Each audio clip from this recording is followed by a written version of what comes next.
Most of us have heard of Oscar Wilde, Irish poet and playwright, famous for his wit and flair and the timelessness of his work. But did you know that his mother, Lady Jane Wilde, was a collector of fairy folklore? G'day, I'm Kitty. Welcome to Fairy Encounters. Jane Francesca Agnes, known as Lady Wilde, published an amazing book in 1888 called Ancient Legends, Mystic Charms and Superstitions of Ireland. And in this video, I'd like to share a collection of my favourite stories from this book. I'm so grateful that she had the wherewithal to collect these before it was too late. We'll kick off with a few words from Lady Wilde herself, including her own view of the fairies. Then dive straight into 5 fairy encounters from her book. Now, fair warning, the last story had some dark and gruesome elements that you might find disturbing. They are fleeting and not told in great detail, but fair warning to you. And I'll see you on the other side. The superstition of the Irish peasant is the instinctive belief in the existence of certain unseen agencies that influence all human life. Many of the Irish legends and superstitions now collected were obtained chiefly from oral communications made by the peasantry themselves, either in Irish or in the Irish English, which preserves so much of the expressive idiom of the antique tongue. These narrations were taken down by competent persons skilled in both languages, and as far as possible in the very words of the narrator, so that much of the primitive simplicity of the style has been retained.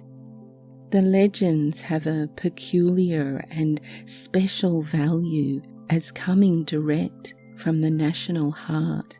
In a few years, such a collection would be impossible, for the old race is rapidly passing away to other lands, and in the vast working world of America, with all the new influences of light and progress, the young generation, though still loving the land of their fathers, will scarcely find leisure to dream over the fairy-haunted hills and lakes and raths of ancient Ireland. The fairies of the earth are small and beautiful. They passionately love music and dancing and live luxuriously under the hills and in the deep mountain caves. And they can obtain all things lovely for their fairy homes merely by the strength of their magic power. They can also assume all forms and will never know death until the last day comes, when their doom is to vanish away, to be annihilated forever. But they are very jealous of the human race, who are so tall and strong, and to whom has been promised immortality, and they are often tempted by the beauty of a mortal woman and greatly desire to have her as a wife. The children of such marriages have a strange mystic nature and generally become famous in music and song, but they are passionate, revengeful, and not easy to live with. Everyone knows them to be of the she or spirit race by their beautiful eyes and their bold, reckless temperament.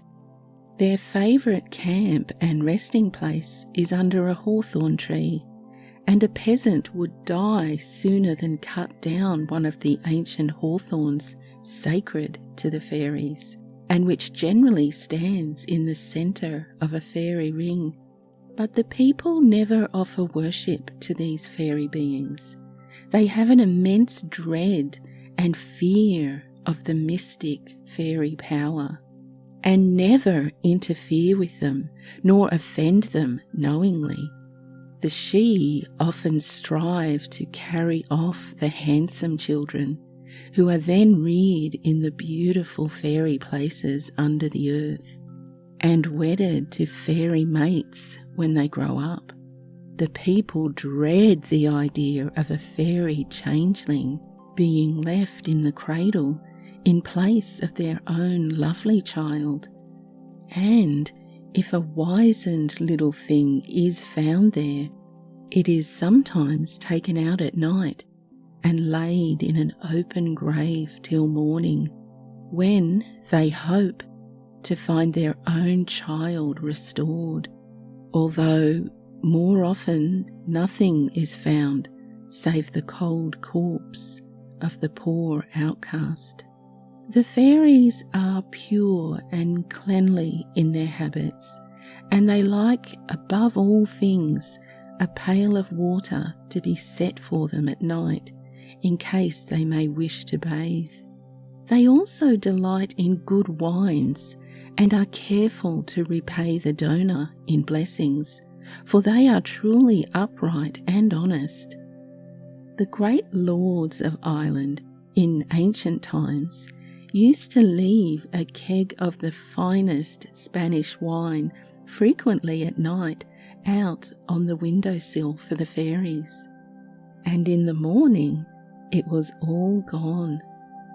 Fire is a great preventative against fairy magic, for fire is the most sacred of all created things, and man alone has power over it.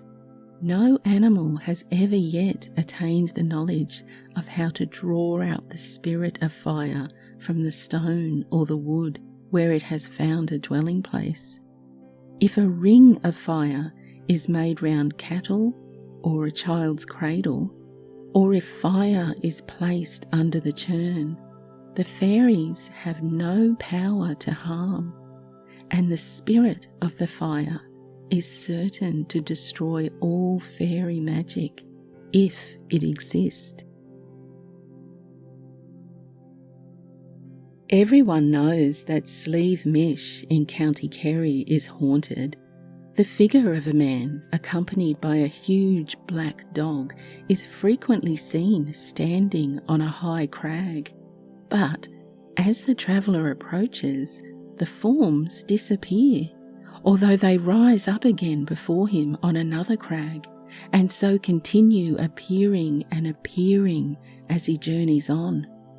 Many travellers have seen them, but no one has ever yet been able to meet the man and the dog face to face on the mountainside, for they seem to melt away in the mist and are seen no more on reaching the spot. It happened once a time that a man journeying alone over the mountain path took out his snuff box to solace himself with a pinch, and was putting it up again in his waistcoat pocket when he heard a voice near him saying, "Not yet, not yet, I am near you, wait." He looked round, but not a soul was to be seen. However, he thought it right to be friendly, so he shook some snuff from the box in the palm of his hand and held it out in the air. But his hair stood on end, and he trembled with fright when he felt invisible fingers on his hand picking up the snuff, and when he drew it back, the snuff had disappeared. "God and the saints between us and harm," exclaimed the poor man, ready to drop down from terror. "Amen," responded the clear voice of some invisible speaker close beside him. Then the man quickly made the sign of the cross over the hand touched by the spirit, and so went on his way unharmed. The puka is a friendly being and often helps the farmer at his work if he is treated well and kindly. One day, a farmer's son was minding cattle in the field when something rushed past him like the wind, but he was not frightened, for he knew it was the puka on his way to the old mill by the moat where the fairies met every night. So he called out, "Puka, Puka, show me what you are like, and I'll give you my big coat to keep you warm." Then a young bull came to him, lashing his tail like mad.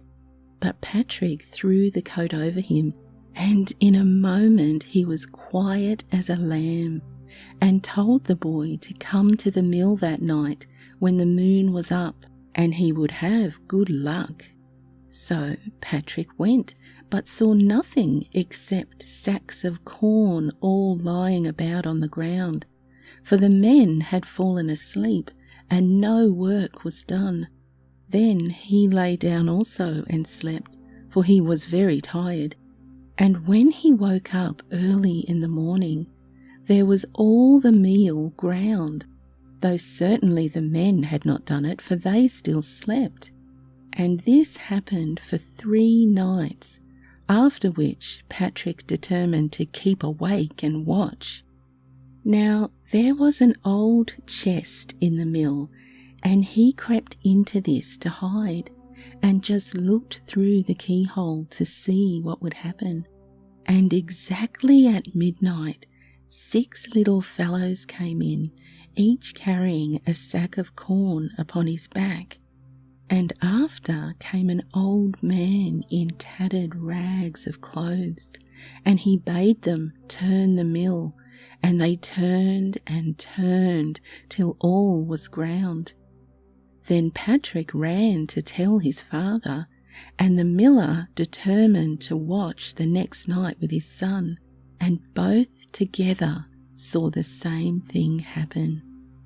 "Now," said the father, "I see it is the puka's work, and let him work if it pleases him, for the men are idle and lazy and only sleep.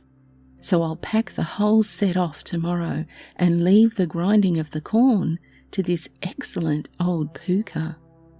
After this, the farmer grew so rich that there was no end to his money, for he had no men to pay, and all his corn was ground without his spending a penny. Of course, the people wondered much over his riches, but he never told them about the puka, or their curiosity would have surely spoiled the luck. Now Patrick went often to the mill and hid in the chest that he might watch the fairies at work. But he had great pity for the poor old puka in his tattered clothes, who yet directed everything and had hard work of it sometimes, keeping the little pukas in order. So Patrick, out of love and gratitude, bought a blue suit of cloth and silk and laid it one night on the floor of the mill, just where the old puka always stood to give his orders to the little men. And then he crept into the chest to watch. "How is this?" said the puka when he saw the clothes.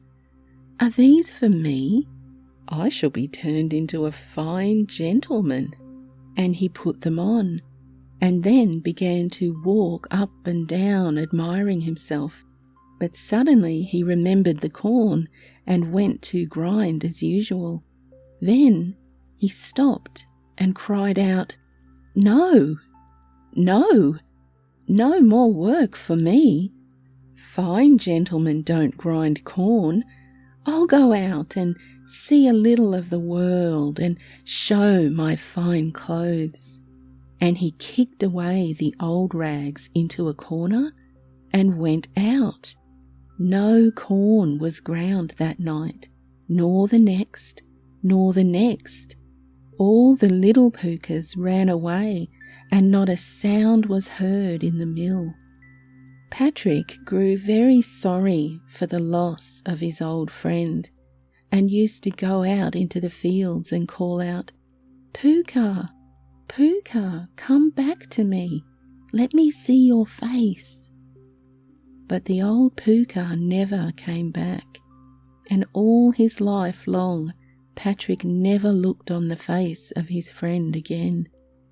However, the farmer had made so much money that he wanted no more help, and he sold the mill and reared up Patrick to be a great scholar and a gentleman who had his own house and land and servants. And in time he married a beautiful lady, so beautiful that the people said she must be daughter to the king of the fairies. A strange thing happened at the wedding, for when they all stood up to drink the bride's health, Patrick saw beside him a golden cup filled with wine. And no one knew how the golden cup had come to his hand, but Patrick guessed it was the Pooka's gift, and he drank the wine without fear and made his bride drink also. And ever after, their lives were happy and prosperous, and the golden cup was kept as a treasure in the family, and the descendants of Patrick have it in their possession to this day. Down in the south, there lived another rich farmer and his wife, who were both of them hated by the people for their stingy, hard-hearted ways. Never a word of kindness was on their lips, and never a blessing from the poor was invoked on their heads. One day, an old woman came to the door to beg a little food, a cake from the griddle or a few potatoes or a handful of meal, but she was harshly refused by the farmer's wife and turned away. Then she came back in a little while and begged for a drink of milk, for she was faint and weary, she said, and had travelled far. This was also refused, and she was ordered to leave the place at once. But the woman still begged hard for leave to rest herself a little, and for even a drink of buttermilk, for it was churning day, and she knew there must be plenty in the house. Then the farmer's wife grew very angry and said she would turn the dogs on her if she didn't go away, and that no tramp should get anything from her. On this, the woman muttered some words with her hand on the lintel of the door, and then went her way.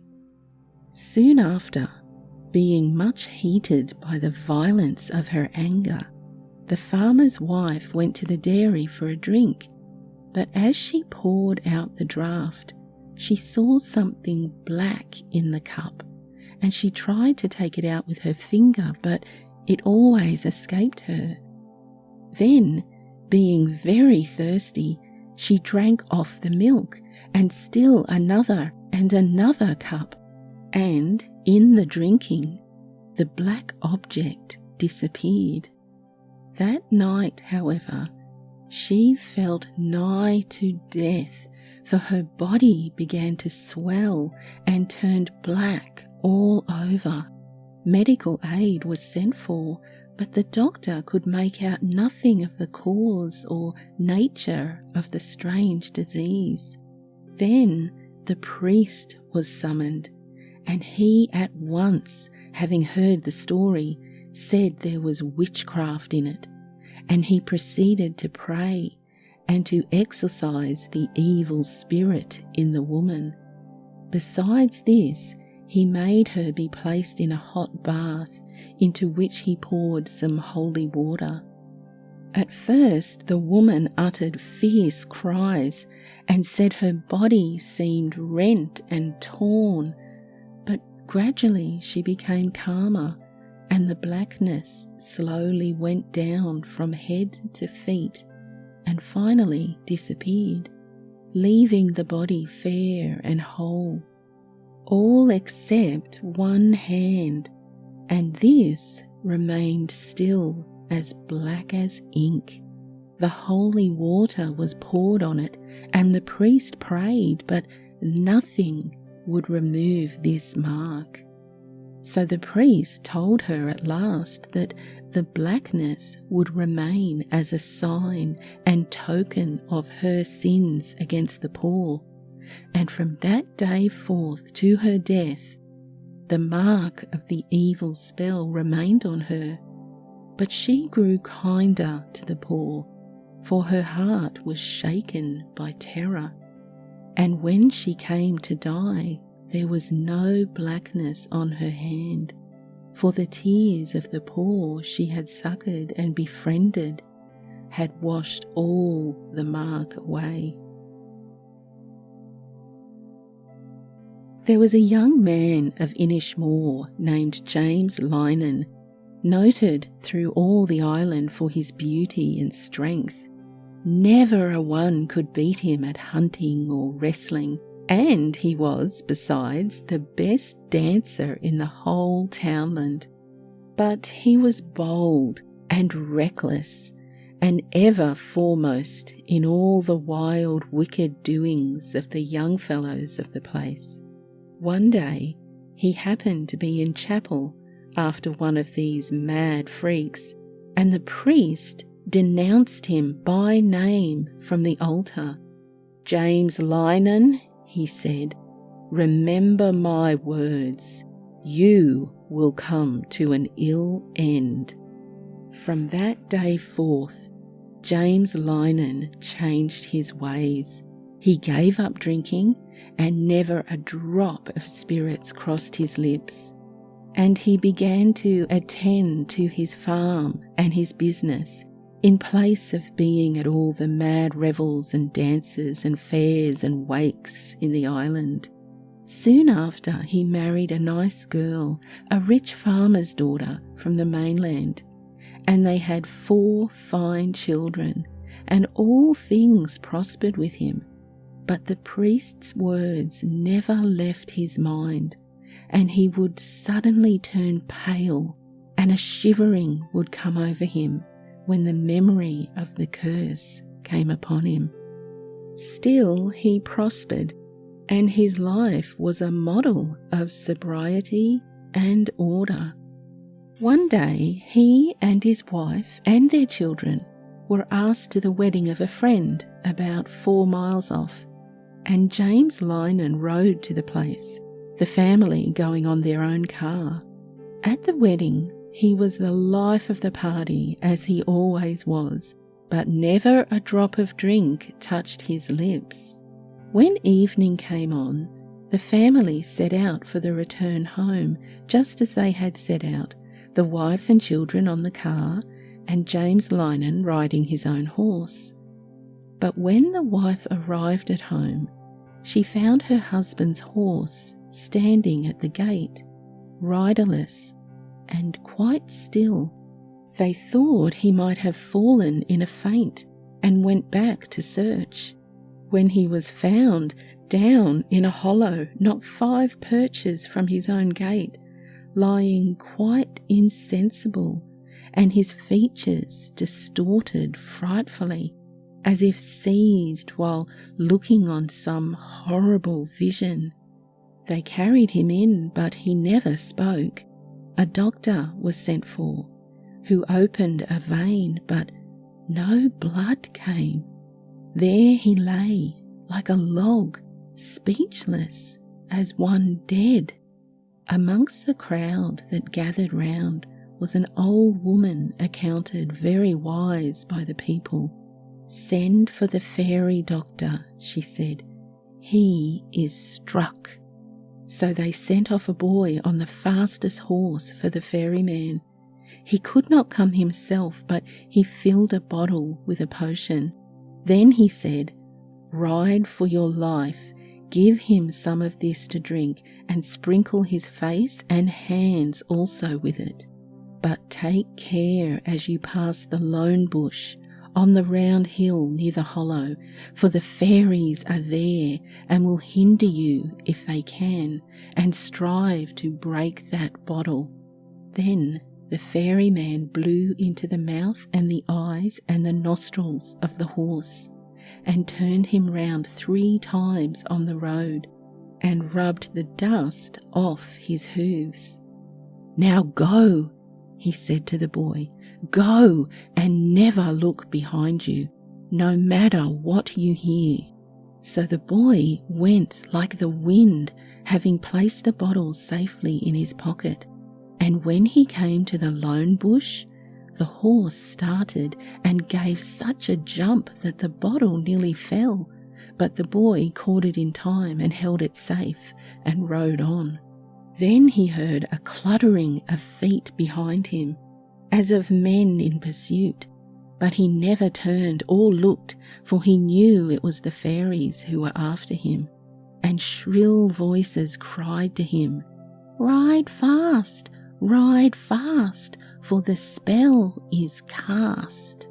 Still he never turned round, but rode on, and never let go his hold of the fairy draught till he stopped at his master's door, and handed the potion to the poor sorrowing wife, and she gave of it to the sick man to drink, and sprinkled his face and hands, after which he fell into a deep sleep.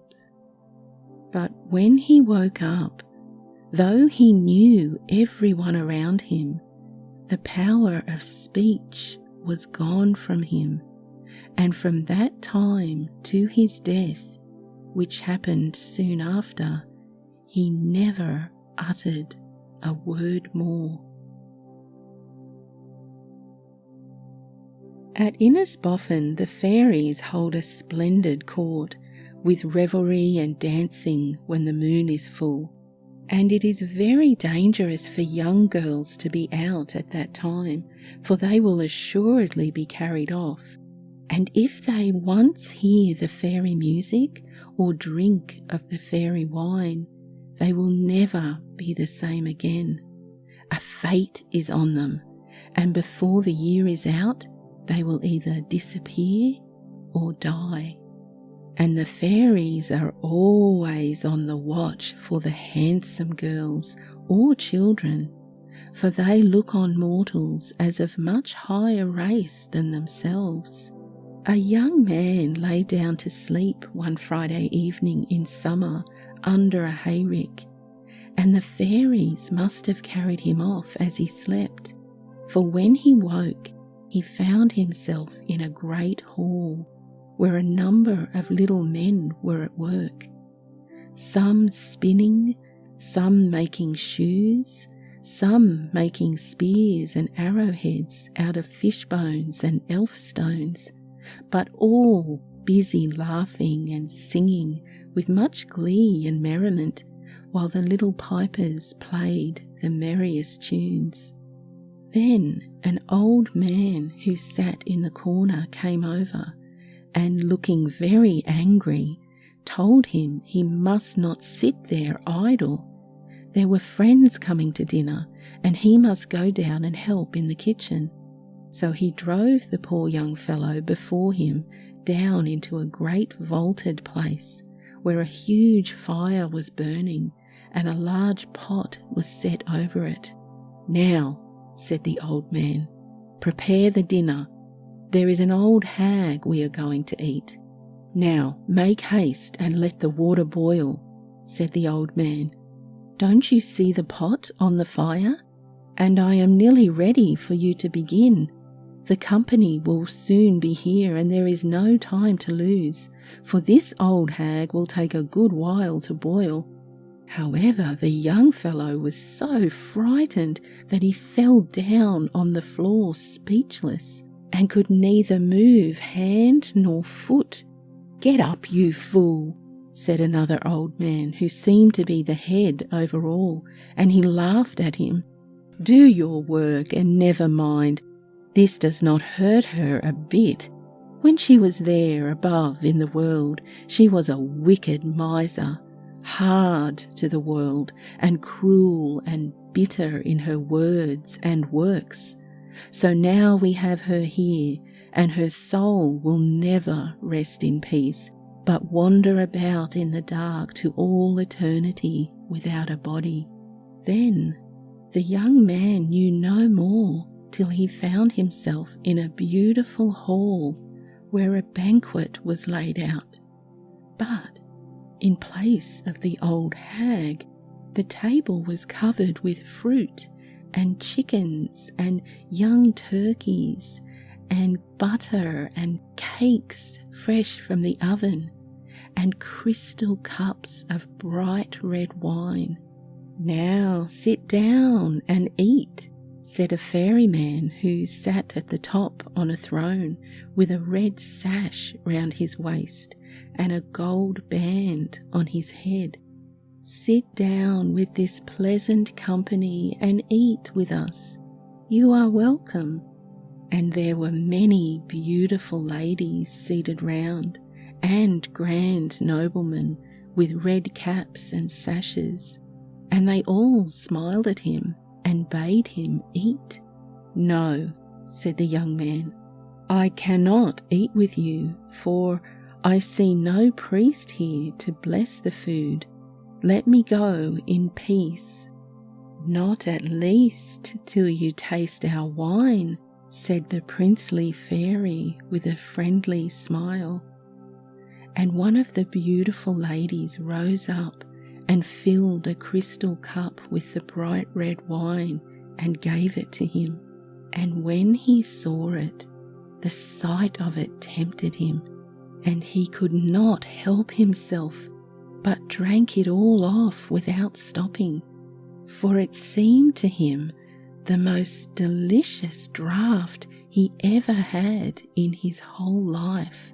But no sooner had he laid down the glass than a noise like thunder shook the building, and all the lights went out, and he found himself alone in the dark night, lying under the very same hayrick where he had cast himself down to sleep, tired after his work.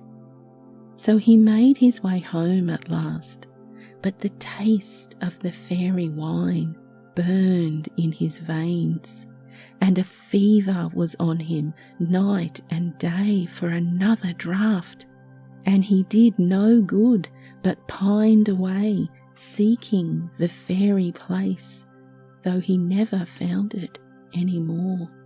And so he died in his youth, a warning to all who eat of the fairy food or drink of the fairy wine, for never more will they know peace or content or be fit for their work as in the days before the fairy spell was on them, which brings doom and death to all who fall under the fatal enchantment of its unholy power.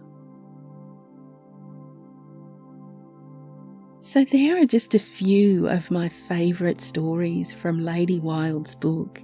If you enjoyed them, I urge you to look it up and read some more. You can easily find this book online on various sites. Lady Wilde was a fascinating woman who truly lived a life of ups and downs. She was fiercely intelligent, hungry for knowledge, and passionate in her values and beliefs. It's so easy to overlook her for her infamous and brilliant son, but she was a pioneer for women in many fields, and I'm so grateful that she took such an interest in fairy folklore as to gather together such an interesting collection for publication back in 1888. Now, if you're wondering what happened to Jane, well, when Jane's husband, Oscar's father, William Wilde, died in 1876, his family discovered that he was essentially bankrupt. He'd been knighted in 1864, resulting in Jane gaining her title of lady, but once he was gone, she was poor and the title did little to help her. Her later years were quite sad, and in January 1896, Lady Wilde contracted bronchitis, and fearing that she wouldn't recover, she asked for permission to see Oscar, who was imprisoned in Reading Jail at that time. Well, her request was refused, and she died shortly afterwards. But look at this. I find this really interesting. It was claimed that Lady Wilde's fetch, or her deathly apparition, appeared in Oscar Wilde's prison cell at the time of her death. Now, if you haven't heard of the fairy fetch, check out my video on the subject. I'll leave a link at the end of this video for you to jump to. The fairy fetch is an incredible spectre, and knowing what we do of Jane, it's not surprising that she appeared to Oscar in her fetch form in those dying moments. Jane's funeral was paid for by Oscar, as her older son Willie was penniless, but she was buried anonymously in common ground, as neither of the brothers could afford a headstone. When Oscar was released from prison the following year, he left for France immediately and never returned, and he died in France in 1900. But here's a little good news. Let's end on a nice note. In 1996, Lady Jane was memorialised in the form of a plaque on the grave of Sir William Wilde in Dublin, and it reads, "Writer, translator, poet and nationalist, author of works on Irish folklore, early advocate of equality for women, and founder of a leading literary salon." A Celtic cross monument was also later erected in her memory when funds were raised by the Oscar Wilde Society, and that was around 1999. So there you have it. I hope you enjoyed this video. If you like this type of video where we focus on a person, let me know in the comments. Together we're keeping these stories and experiences alive, aren't we? Please support my channel any way that you can, with just a thumbs up, or you could buy me a coffee, become a member of my channel, or a patron. Links are below in the notes, and any support is truly appreciated. Thank you. Until next time, I hope you will stay curious. Cheerio!